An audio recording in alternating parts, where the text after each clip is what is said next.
Hi Leo, welcome and this is your reading. Be open-minded, hindi halos lahat makaka-resonate. Piliin nyo na lamang, and thank you nga po pala sa mga nag-subscribe at sa mga bumabalik. Welcome po tayo. Give me the message for Leo, please. Give me the message for Leo, please.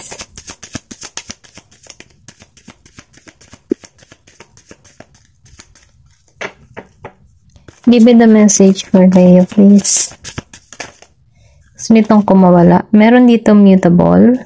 O nasabi dito or mensahe para sa'yo. Kung problema ka man kinakaharap ngayon, kailangan mo na ditong i-surrender, okay? Surrender kay God, yung mga problema na hindi mo na kayang resolbahan. Ibigay mo na lang sa Kanya. Then, well, para magkaroon ka ng panibagong simula, or para matanggap mo yung panibagong parating para sa'yo, no? Kumbaga, hayaan mo na lamang umagos, okay? Or sabihin natin, magpatianod ka na lamang sa agos ng buhay. Kasi, ang buhay ay parang ups and down. Kumbaga, kung alam mong ang hirap-hirap ng solusyon do sa problemang tinatahak mo, no? Ipagdasal mo at isurrender mo na lang kay God. At siya na mismo yung kikilos para sa'yo para matapos yung problema na kinakaharap mo, okay? Ito na yung sinasabi dito, no? Maybe meron ka ditong person na Sagittarius, Gemini, Virgo, and Pisces, okay? Ito yung mensahe dito. Just surrender, okay? Give me the message for Leo, please. Hindi po halos lahat makaka-resonate. Piliin nyo na lamang, no? Give me the message for Leo. Meron ka dito na Taurus, okay? Ibig sabihin, meron kang person din na Taurus. Leo. Kung ikaw man ay may person na Taurus, ito yung mensahe para sa'yo, no? Magtiwala ka lang at maniwala, okay? Meron ditong patience.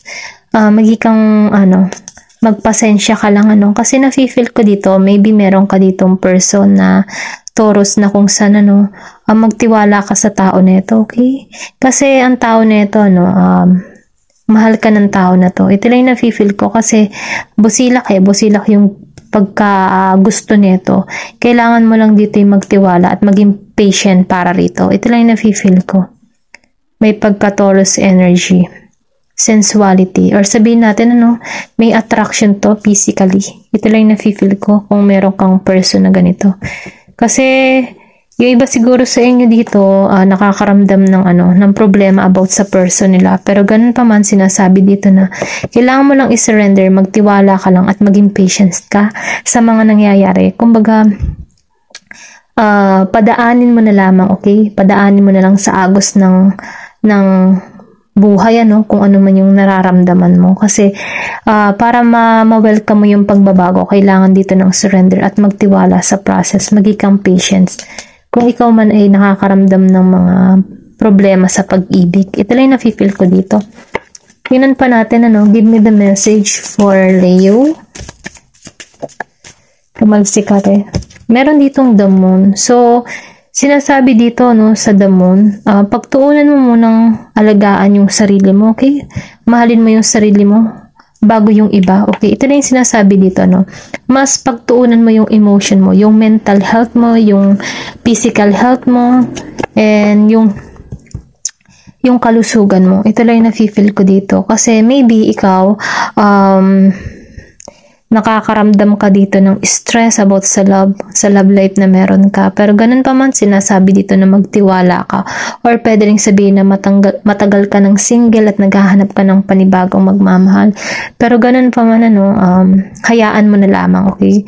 Kasi once na hinahayaan mo at pinagdadasal mo, meron ditong pagbabagong magaganap sa'yo. Basta't magtiwala ka lang dito. Ito lang yung nakikita ko sa the moon. Kasi ang moon, meaning niyan, emotion. Ito yung nafe-feel ko. Tingnan pa natin dito. Ayan, lumabas ito. Meron ditong North Node, the North Node, destined to have. Sinasabi dito, may destined para sa'yo na magkaroon ka. Kung ano man yung mga hinihiling mo, kung ano man yung gusto mo makamit, marating sa iyong buhay, destined mo ito na makamit. Kung anong larangan yan, mapabagay, love life, buhay, kung ano man yung nais mo, Kasi, kung makikita mo dito, meron dito daan na kung saan may pagkamadilim or something na may liwanag. Kasi ang buhay natin ay pulos pagsubok yan. Minsan, ups and down na nararanasan. Pero ganun pa man, yun ay pagsubok lamang. Minsan, paliko-liko, minsan dire-diretso, no? Pero ang daan kasi na ating tinatahak, minsan yan ay hindi dire-diretso. Meron niyang pagsubok. Pero ganun pa man, yung mga pagsubok na yan ay malalampasan. Kasi kapalaran mo na magkaroon ka kung ano man yung nais mo. Okay? Ito lang yung nafe-feel ko dito. Tingnan pa natin kung ano pa yung mensahe para sa'yo.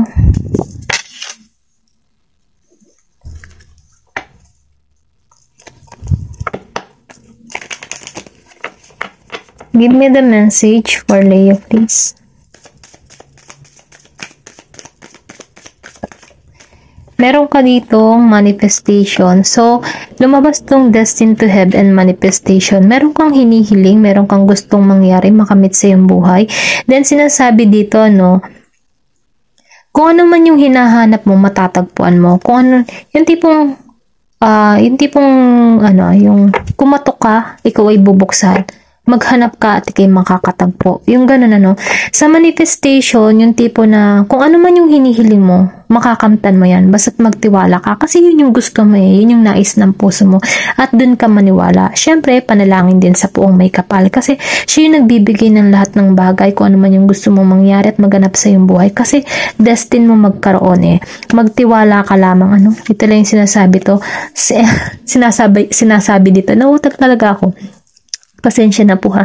Ito lang yung sinasabi dito, Kailangan mo lang ditong pagtuunan mo muna yung sarili mo, Pangalagaan mo muna yung sarili mo bago yung ibang tao, okay?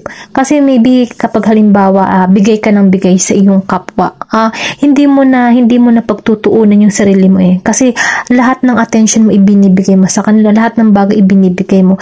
Pero at the end, ikaw yung wala. So, ngayon tinuturuan ka dito na pahalagahan mo yung sarili mo, okay? Kasi kapalaran mo magkaroon ng kung ano man yung gusto mong mangyari sa buhay mo kasi kapalaran mo yun at destin mo na magkaroon ito. Then sinasabi dito mag-manifest ka, hilingin mo kasi kapag ikaw ay naghahanap, makakatagpo ka. Kapag ikay kumakatok, ikaw ay bubuksan. Yun lang yung mensahe doon Pero ganun pa man, kung ano man yung gusto mong mangyari at makamit sa iyong buhay, ipanalangin mo, okay? Yun lang. Give me the message for Leo, please. Tumalsik to. Familiar. Okay? Meron ditong familiar. Listen and learn. So, sinasabi dito, makinig ka at matuto ka sa mga experience, sa mga karanasan mo, Kasi, yung mga karanasan mo, yan yung humuhubog para sa'yo, para mas lalo kang lumago.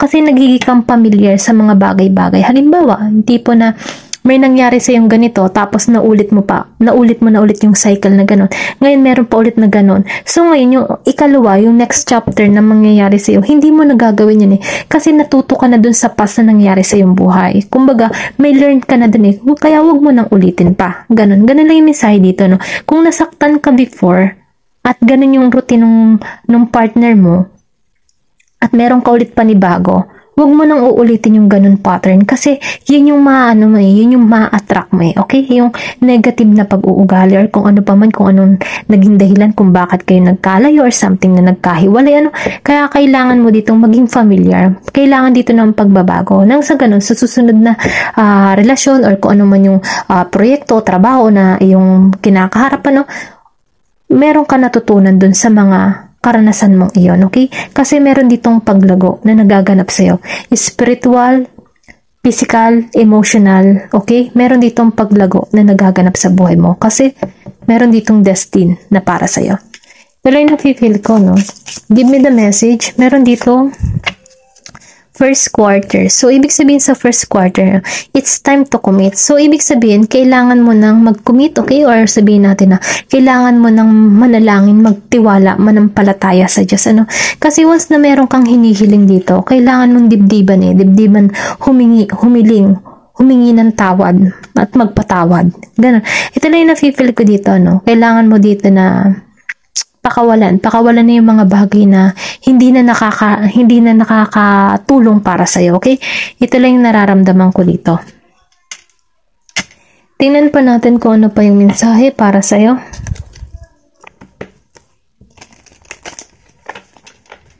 Give me the message for Leo, please.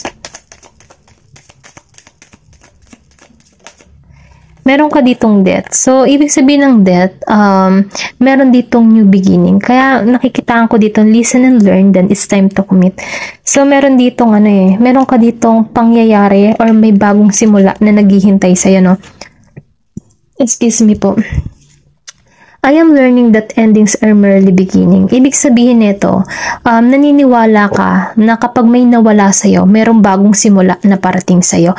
Ito yung sinasabi dito sa familiar, listen and learn. Kapag natutunan mo na kasing tanggapin, meron ka nang natutunan sa mga nangyayari sa buhay mo, pakakawalan mo na ito kasi hindi mo na to sasakupin hindi mo na to tipo na i-hold pa para sa'yo, no?